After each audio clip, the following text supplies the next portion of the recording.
जो इतनी बड़ी घटना जम्मू कश्मीर में पहलगाम में हुई, दरबार ने शुरू से इसकी निंदा की है और आज पुनः निंदा करता है। ऐसे दुष्टों को और ऐसे हत्यारों को कड़ी सजा मिलनी चाहिए और दरबार इस घटना की निंदा करता है। इसके पीछे जो साजिश करने वाले लोग हैं उनकी भी निंदा करता है और उनको कड़ी सजा दिलाने के लिए दरबार मांग करता है सरकार से। दरबार भी उन पुण्य आत्माओं को जिनके शरीर छूटे हैं उनको मुक्ति प्रदान करे। दरबार ऐसी प्रार्थना करता है कि उन सभी को मुक्ति मिले, सभी को शांति मिले। इतनी बड़ी घटना देश के अंदर होना बहुत बड़े दुर्भाग्य की बात है कि बहुत बड़ी घटना है। इतने निर्दोष लोगों को पूछ पूछ के कि धर्म के नाम पर कि तुम्हारा धर्म क्या है, तुम्हारे, तो ऐसे हत्या करना, जबकि सत्य तो ये है कि कोई किसी का धर्म तो अलग अलग होता नहीं। इस देश के अंदर धर्म एक ही है, वो सनातन धर्म है।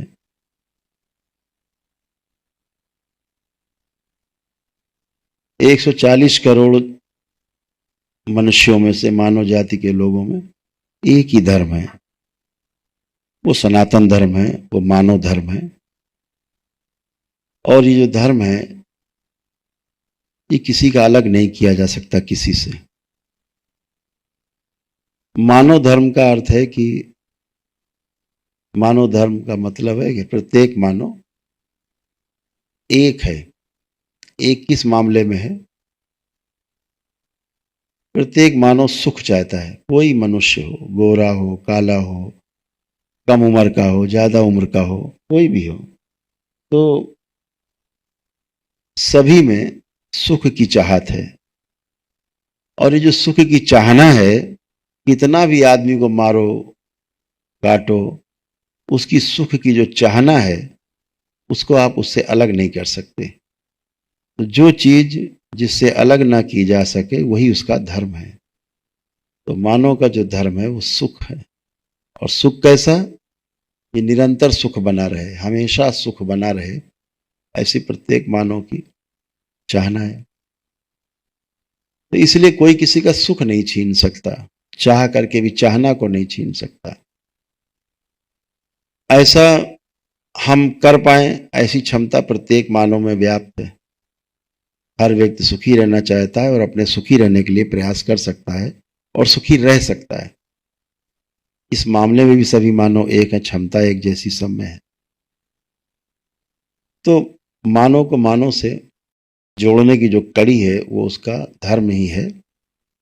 इस देश में मैंने कहा जैसा कि इस देश में एक ही धर्म है, सनातन धर्म है। इसके अंदर पद्धतियां अलग अलग हो सकती हैं, पूजा पाठ की विधियां अलग अलग हो सकती हैं। कोई सिख हो सकता है, कोई ईसाई हो सकता है, कोई पारसी हो सकता है, कोई बौद्ध हो सकता है, कोई हिंदू संस्कृति हो सकती है, मुस्लिम संस्कृति हो सकती है। अलग अलग विधियां हो सकती हैं पूजा पाठ उपासना की, लेकिन धर्म एक ही है जिसको हम सनातन धर्म कहते हैं। पूरे देश में एक ही धर्म है और यही धर्म सदैव रहेगा।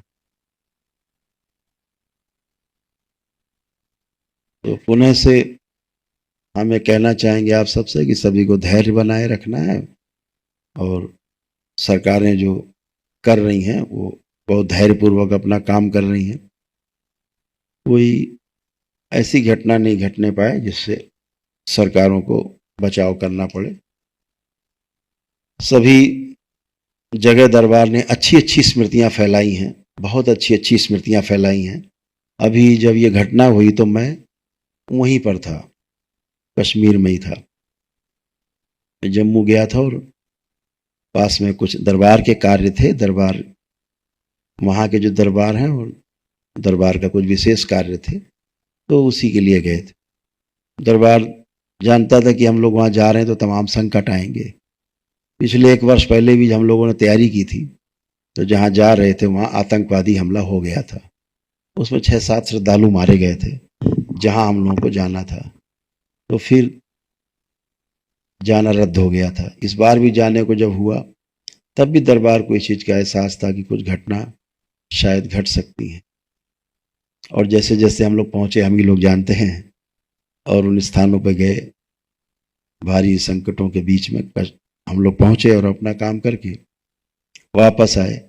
हम लोग गाड़ी में बैठ के पहलगाम जाने की चर्चा कर रहे थे रास्ते में, फिर हम लोग पहलगाम ना जा कर के उधर, और हम लोग आ गए पठानकोट में। और पठानकोट में हम लोग दोपहर में थे, तब सूचना मिली कि ऐसी ऐसी बहुत बड़ी दर्दनाक घटना हुई है पहलगाम में। निश्चित रूप से समझ लीजिए आप लोग कि ये भारतवर्ष ऋषि मुनियों का देश है, और मानवता को शर्मसार करने वाला जो कार्य किया है जिस देश ने, निश्चित रूप से उसको इसका दुष्परिणाम तो भोगना होगा। और उस देश के कई टुकड़े होंगे जो इस साजिश के पीछे रहा है, ये पक्का है, उसके टुकड़े होने तय हैं।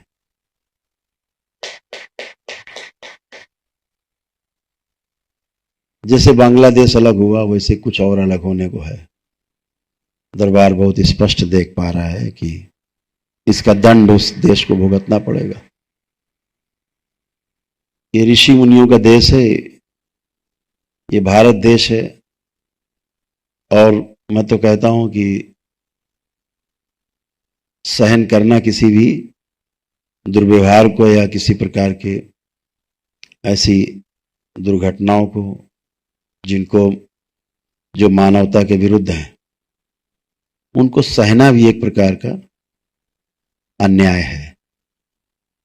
सहना क्या है?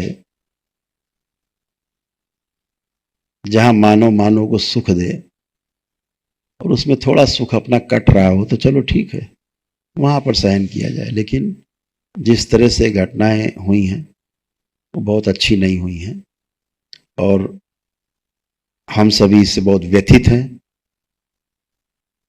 कि कितनी महिलाओं ने अपने पतियों को खोया, कितनी माता पिता ने अपने बच्चों को खोया, एक साथ मारे गए, निर्दोष मारे गए, जिनका कोई दोष नहीं था, जो सिर्फ थोड़ी सी खुशियों के लिए गए थे बाहर, कुछ पल बिताने के लिए, और लौट करके लाशें उनके घर में पहुंची, परिवारों में। सोचिए क्या उनका, कैसे उनको झेलना पड़ा होगा इस दुख को। तो परिवार, जितने भी ऐसे परिवार हैं, दरबार उन सब परिवारों के इस संकट की घड़ी में हमेशा साथ है और हमेशा साथ खड़ा रहेगा। और उनकी मुक्ति के लिए भी दरबार प्रार्थना करता है और उनको शांति मिले, ऐसी कामना करता है। हम सभी लोग जो आतंकवादी हमले में हमारे देश के जो नागरिक हैं, जो बच्चे हैं जिनको कत्ल किया गया, उनको शांति मिले, इसके लिए 2 मिनट का हम सभी लोग मौन रखेंगे, खड़े होकर के अपने अपने स्थान पे 2 मिनट के लिए मौन सभी लोग रखेंगे।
ओम शांति शांति शांति। बोलिए सद्गुरुदेव भगवान की।